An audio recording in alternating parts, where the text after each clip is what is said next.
শিয়াদের ব্যাপারে আহলুস সুন্নাত ওয়াল জামাতের অবস্থান কি? তাদের কারো মৃত্যুতে দোয়া করা যাবে কিনা?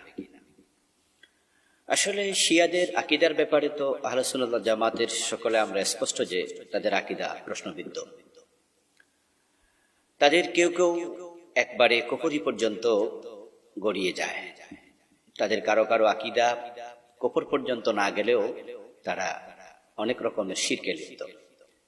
শিয়াদের মাঝে অনেকগুলো গ্রুপ আছে, আমরা জানি। তার মাঝে কোন কোন গ্রুপ সরাসরি কুফরি করে, কোন কোন গ্রুপ শিরক করে, আর সবচেয়ে ছোট গ্রুপ যেটা, সেটা বেদাতের সাথে সম্পৃক্ত।